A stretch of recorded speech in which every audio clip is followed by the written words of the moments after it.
How do you find the will to fight back against a world that wants to keep you sedated, average, and stuck in place? Join us for the tools and strategies you need to create a life of abundance, discipline, and high achievement. This is the Tactical Empire with Jeff Smith.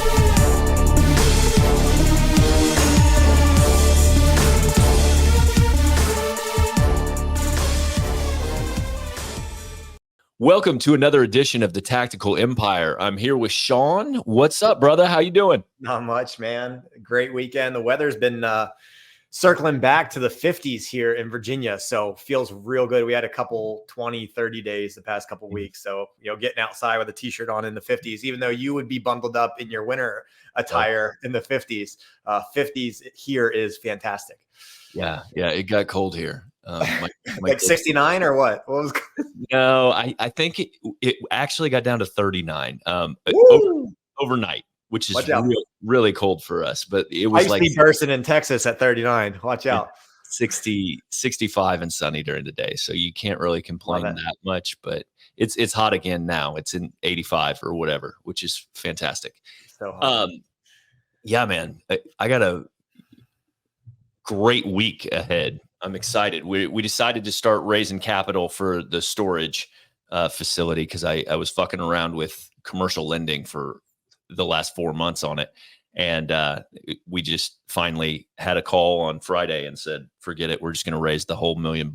And so we're just going to, we're moving forward with that. We're meeting on Friday to go over the rehab, walk the property with contractors and get that thing moving. So that's a huge step for me because I need to get that project started and going for everything else that's going on in my life to kind of fall the fuck into place. And that's huge. And I've got those other 2 refis that are hopefully will get clear to close by the end of the week because appraisals should be done this week on them. So fantastic. This is your first raise for storage units, right? For storage, yes. We did a capital. I'm a general partner in another syndication that is 28 units, and we did a capital raise on that, and we raised $1.3 million on that particular syndication. Oh. This one's kind of teed up. I mean, we've got a bunch of interest already from people that want to get in it, so it should be a really good deal. We should nearly double our money in 3 or 4 years. So beautiful. I should have numbers in my email by the end of the day for one cash out refi. Then I'll start working on the next one. So just trying to get that tied up equity out of the properties and moving on. Oh, good. That's how the most recent Airbnb purchase. Yep.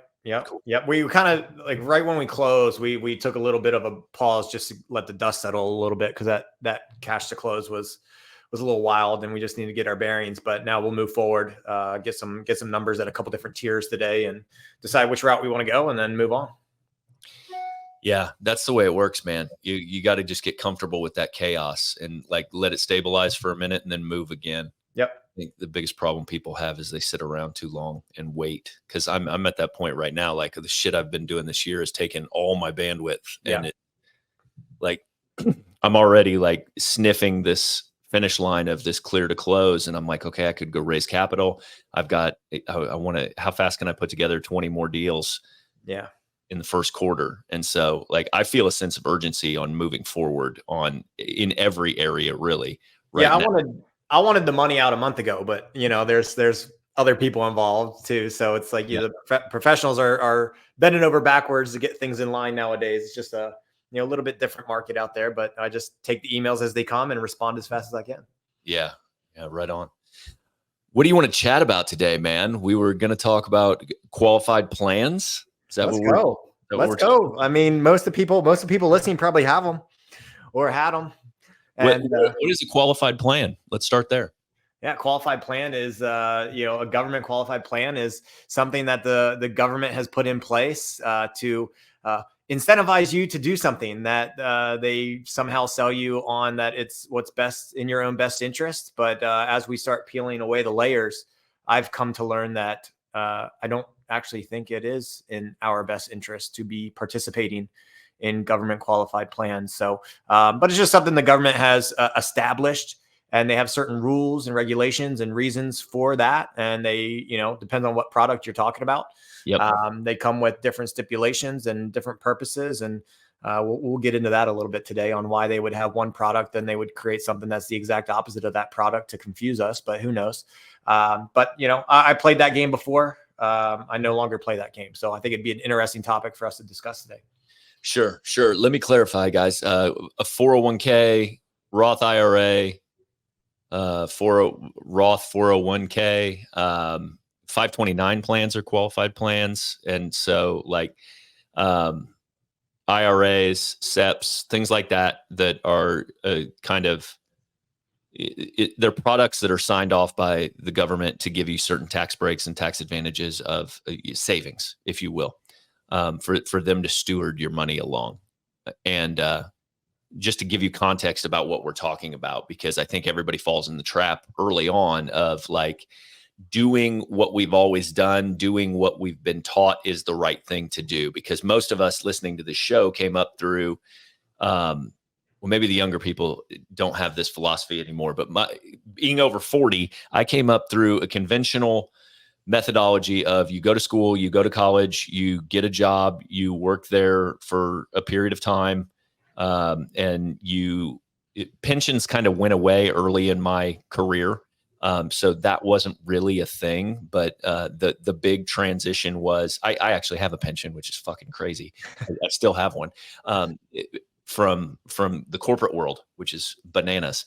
But 401 AKA Jeff is old as fuck. dinosaur. But the 401k kind of replaced that pension because everybody kind of realized that they saw the financials on pensions and they were going out the door and people weren't able to fulfill on their obligations with those pensions. Companies weren't able to. And so 401ks became hot in the 90s, 2000s with the workforce because they're like, well, we're going to have to do it ourselves. So we need to set up these plans so that we can fund our own retirement, if you will. And so the government came in and said, hey, we'll hold on to this money for 45 years for you. If you just send us $15,000 a year or 16.5 or whatever it is now, 17.5 something. And you give it to us for now, and we'll shield it from taxes until you are 62 and a half years old. And then we'll start giving it back to you. And ultimately everyone hopped in, right? Well, I mean, they didn't hop in at first really. And then they had some ways to set that up to kind of incentivize you because they set up company matches and things like that because the companies were getting incentivized to do that for their employees. And then it moved on to the next phase where they auto enroll you. So you're a new employee, you get auto enrolled in the savings account because you're too stupid to save for yourself or facilitate your money appropriately. So the government's going to dictate that we're going to auto enroll you.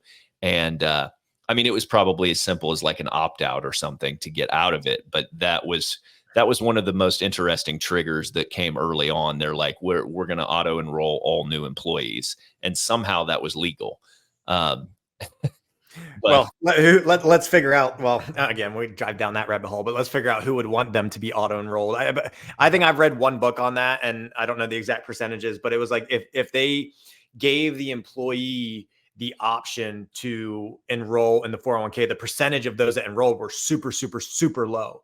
Yep. But the second that they made it like auto enrolled, which who would want to do that? Most 401ks and IRAs. Well, let's just talk about employees. So 401k, and let's just stick there just so people don't get confused with a Roth. 401k, you're going to put money in it. You're not going to pay tax on that money today. You're deferring the tax till later. So let's just discuss that so people don't get confused. Those are going to be invested in most likely an index fund via Wall Street. So here's Wall Street sitting there saying, how can we get more people to put money in? Well, let's go ahead and nudge the companies and or the government to auto enroll people. So that was really where you saw the flood of money being shoved into 401ks. But you know what? It did take a while. The 401k law was in the tax code, or not law. The 401k tax code was in there in the 70s for high executive and high income earners to have a complement to their pension. Mm-hmm. And then Ted Benna, who was like an insurance retirement benefit guy for companies, found the 401k, and he was the first person to implement it into individuals within companies. And then it again took about 10 years for it to start taking off. And then we took the risk from the company and put the risk on the individual to save for their future retirement, because again, the math with the pensions down the road weren't working out. But let's just kind of talk about some realizations here that, you know, we've been taught that we need to save for the future. So, you need to set money aside for the future. You need to put 10% aside for the future. And what is the easiest way to do that? Is put your money in your retirement account that's tied to your employment. Let's get that money out of there before you can touch it, which again, on paper sounds like a great idea, right? You set up this thing that's auto saving for whatever this thing is in the future, this future date, delayed gratification, this time in the future that I can sit back and just earn a living off my money, put my money to work. That's doing the right thing, right? Well, and the great thing is I heard taxes are bad. And I look at my paycheck, I see how much tax they're taking out. So why don't I remove some money that's there to benefit me, and I pay less taxes to the government? I'm really going to stick it to the man. And it's like, at the end of the day, like, let's go just one more layer deeper, guys. You're not just delaying, you're not just deferring paying taxes. You're deferring the tax equation. And to me, Jeff, that is the biggest thing, that once I learned that, I started questioning, do I trust the future that's not in my control? Right? I'm trying to save money today, but am I really saving money when whatever equation I'm using to figure out the growth of my money and how much I can remove on 3%, 4% a year? Well, if the tax equation's wrong, it messes up the whole damn thing. If my average growth on that is wrong, it messes up the whole thing. And for me, it ended up being, can I take back control of this money regardless of the incentives that my employer is giving me, because they're, quote, giving me free money if they're matching. It's like, people just hear that I get a match and I should put my money in there because I'm going to get free money. Well, yep. It depends on how you view it. I don't view that as free money either, because there's just too many other stipulations. It's not free. It's coming at a cost. It's coming at an opportunity cost on what you can do with that money today to benefit you and your family. And I kind of went a little bit deeper there, so I'm going to let you chime back in here. But I just want people listening to this to understand, first and foremost, you're not just deferring taxes. That, in my mind, can be a problem. But the bigger problem is you're deferring the tax equation. And I haven't looked up the numbers recently, but during the pandemic, I was looking at this, and it was like, you know, the government had $28 trillion of debt. 31. Yeah, 31 now, right? But $28 trillion, $31 trillion of debt. And 2 years ago, when I looked at this, 3 years ago, when I looked at this, the amount of money that was in pre-tax government qualified retirement accounts, would you gander to take a guess at how much money is in those accounts? Right around the same amount of money that our government is in debt. So think about that. Like, why would the government take on all this debt? Well, they're already looking at these accounts that have that same amount of money in there that they have yet to take money out of. And it's not like they're going to wipe out these accounts to pay off the debt. All they have to do is take enough to service the debt. And so they can change the rules at any time to make it work for them. But let me pause and throw it back in your court before I go any deeper. Well, they've actually suggested that. They've said that out loud, that, hey, we'll just take this money and make it we'll take it with a promissory note that we'll return it back, like Social Security, right? And how'd that work out? Ultimately, the problem is you did a great job articulating and explaining a lot of the history of it. I think that it's a huge abdication of responsibility, and that's my biggest problem with it. Like, we are where we're at in every facet of this world right now because of people's fucking laziness and unwillingness to take control over their own destiny.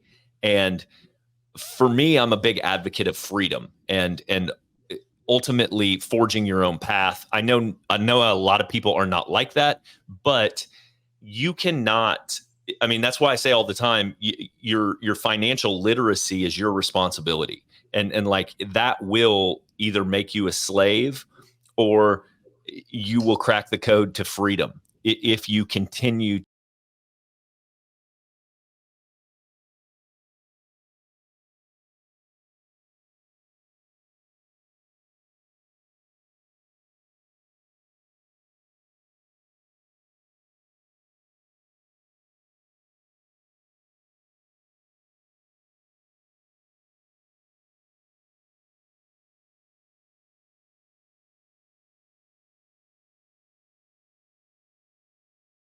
they created an entire workforce of people with public education system that, like, in the way it's designed, this 401k has been the allowance of the government by creating you something and putting a lot of bows and ribbons on it and making it sound very nice for the average everyday person who has enough on their plate. And I fully respect that they're raising their kids, they're trying to make their ends meet, they're doing the best they can. And so, like, when the 401k comes along, they're like, fuck it, I'll save because it's the right thing to do, which is the right thing to do, right?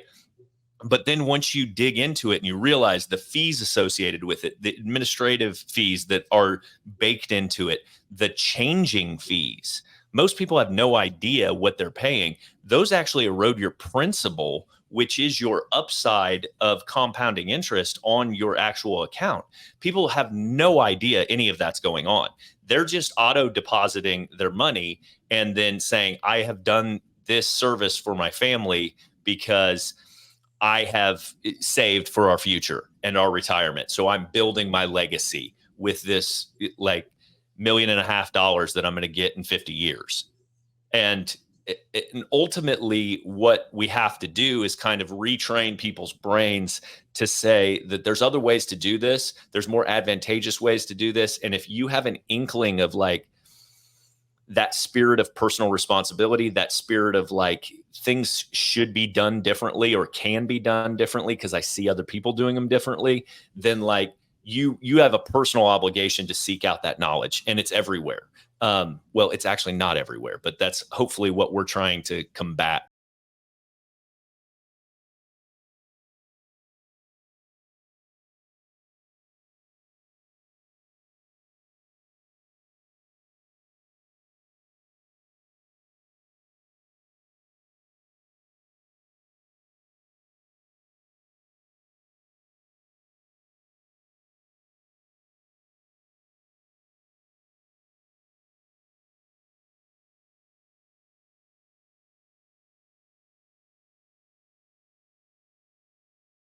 Is right there in front of us that we can do. We're just focused on building our careers. That side of ignorance can only last so long, though. And this comes to the abdication of financial responsibility, which to me, it goes from straight ignorance to blissful ignorance. I'm choosing now, as a hopefully more mature adult, let's just say you go through your 20s and you're setting money aside. At some point, like, if you give any two shits about your future, you're going to start realizing that, man, that money I'm setting aside that was going up for a couple of years and then took a downturn here for a year or two, because that's just straight up business cycles. And it's going to take a while before it reaches where it was. And, but they tell me to focus on the averages. Like, at some point, if you don't start reaching out and figuring out and educating yourself. So you guys listening to this podcast, congratulations, because you're already a big step ahead, no matter what your age is. Like, now, if you're not proactively looking for the education to get out of the pure ignorance standpoint, now it's just blissful ignorance. Now you're just abdicating financial responsibility, which no one's responsible at that point but you. And I like that point you just made, is like, the United States tax code isn't written to tax us. It's written to show us how to get taxed less. And we're making moves that are legal to diminish and lower our tax burdens. We're doing things that the government has put in a book to tell us, do this and you will reap financial benefit by paying us less in taxes, because you're going to do this thing that we, quote, don't want to do. We want to have you do it, a la maybe buying real estate. And there was something else there that you stuck out too. And it was like, I say this to business owners, is, do I want to pay as little tax as possible? Yes. But I'm not going to just start buying shit for the, quote, write-off to save 30% in taxes today. If I have to spend $100 to save $30, well, that difference, that other $60 is now something that I can't do something productive with. Now, maybe I'll buy a van and put it on Turo and make some money like that. I know someone that's within arm's reach of our network is doing that. But, like, I just don't see setting money aside for the next 30 years that I can't touch when it's, quote, saving me 30% in tax today, but it's not possibly not going to save me that in the future, when I could just be so much more productive with it today. And it's like, well, $60 isn't going to move the needle today. Yeah, but again, snap your fingers. The time's going to go by. That money that you're setting aside every single month for the next 5 years that you're not going to touch for the next 30 could be the first amount of money that you could deposit into mentorship. And you learn the right thing that you need to learn to then take the next amount of money to buy real estate, or for us, put it into an infinite banking concept, life insurance policy, then buy real estate. There's just, again, it's frustrating now that you're on the other side of the fence, that so many people are just letting go of the responsibility they have for their own personal financial literacy when other people are making money off your money while you're not for 30 years. It's infuriating. Yeah. I don't think people ever conceptualize that basically what you're doing is allowing someone access to your savings account for 35 years to use the money in ways that investors do to make a arbitrage off of your money. So they're going to borrow it from you for a certain percent. They'll give you whatever the rate is back, and then they use the money to make 10, 12%, and they take the net profit of that off of your money, but don't have to use their own liquidity. If you don't understand that's what's going on for 35 years, you're not really tuned into it or haven't given it enough thought. And like the reason that I think it's such an easy sell to people, though, is because the way they do it is they give you the 45-year numbers. They're like, you're 20 years old. If you put $100 a week in this account, when you're 65 years old, you'll have $1.7 million. And if you flip that on its head and I come to you and I say, hey, let's buy one house, you're going to get $500 a month net profit, and you're 20 years old. Like, you're like, fuck that, $500. Like, over.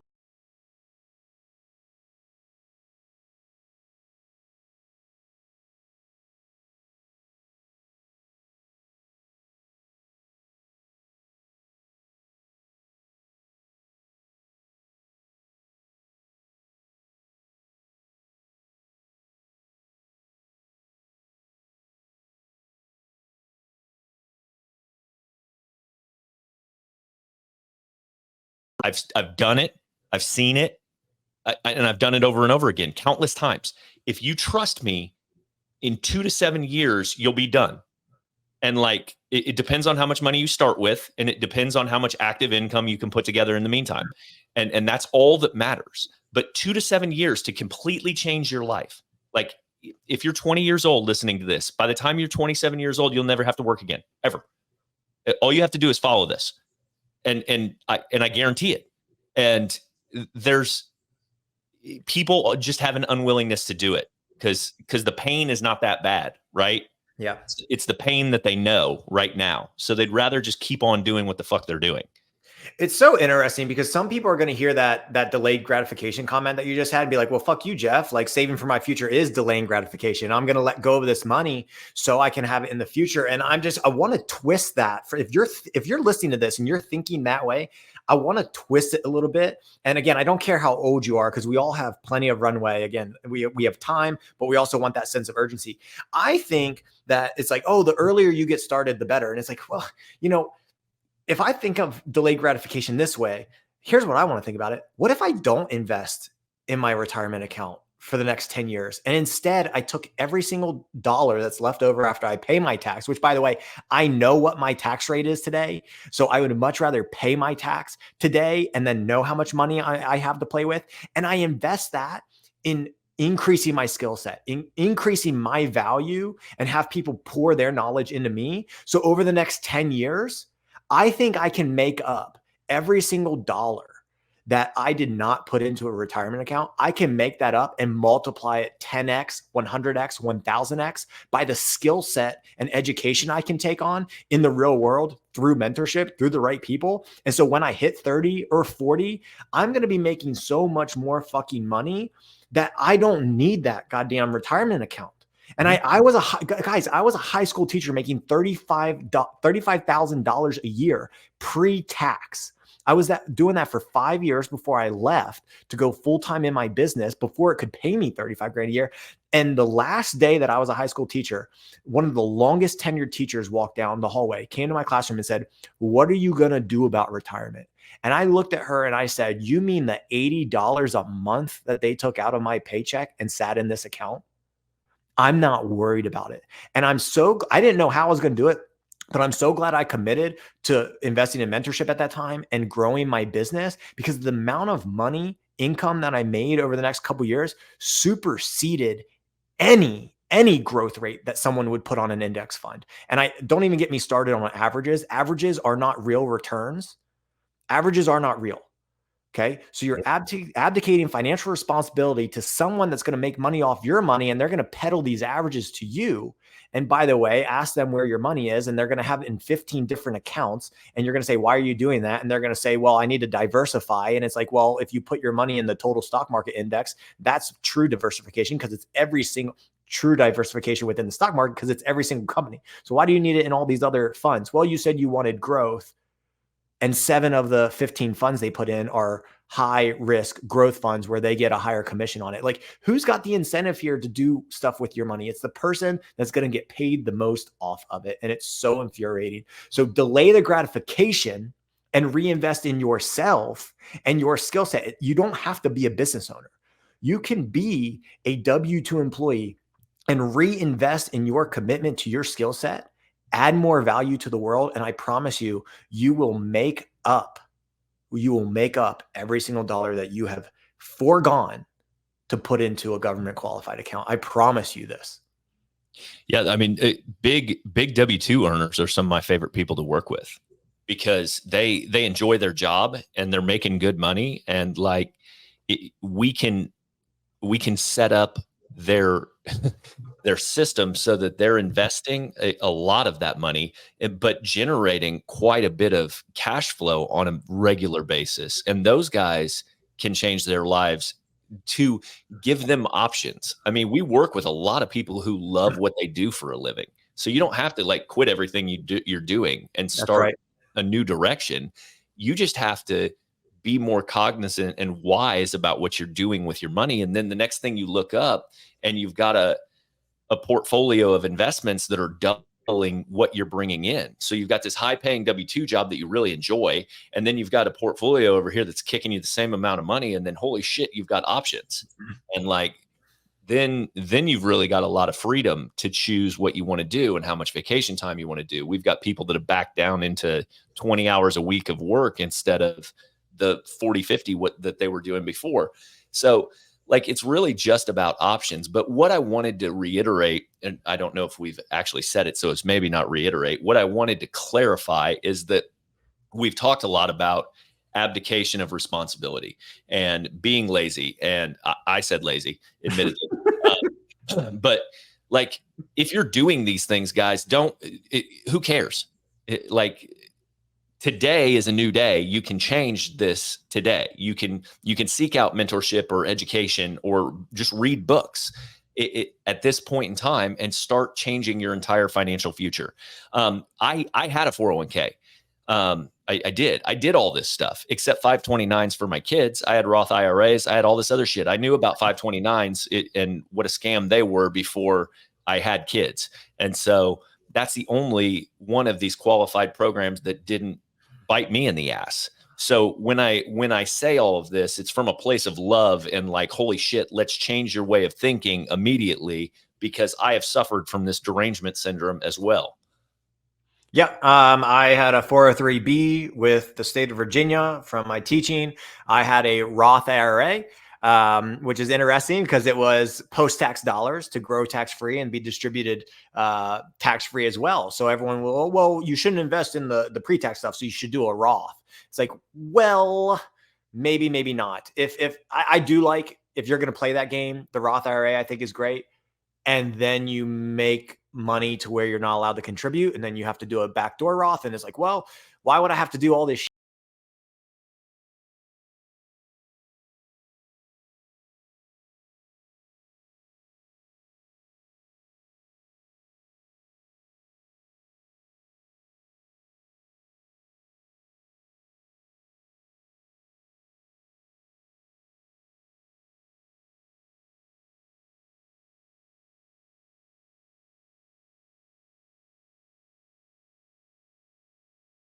their games. And I liquidated my 403B during the pandemic, and I liquidated my Roth IRA. And fortunately, during the pandemic, they withdrew the 10% penalty on the Roth. So I skipped out on that. Yeah, that was a good time to do it. Yep. And moved the money into more life insurance policies. And then I leveraged life insurance policies to buy real estate, and real estate has very good tax incentives as well. Put money in me and my wife's pocket, and we move forward and acquire more. And it's like, yeah, you guys can do this now. It doesn't take much. Working with a husband and wife couple right now. Husband has a really nice paying executive W-2 job. They've been good. The wife does a couple little part-time things that she loves, passion projects on the side. They have been really good stewards of money. They were sitting on a good amount of cash. They bought one short-term rental Airbnb, and I helped them through that process. And in the first month, they netted $800. $800. Like, if let's just say you're a yoga teacher making $20 a class, that's 40 hours worth of work per month in the first month that they offset. And that can go pay for a date. That can go pay for your, electric bill for the next couple months. Like, it pays your mortgage, half your mortgage, whatever it is. Like, that is real money.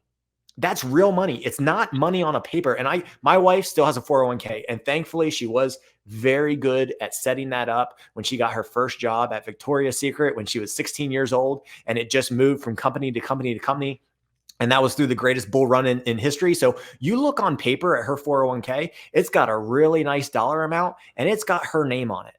And then it's like, okay, well, that goes on our net worth statement. But at the end of the day, whose money is the bulk of that? If it was $300,000 in a 401k and it has yet to be taxed, well, there goes a third of it. If we're not 59 and a half, well, there goes a tenth of it.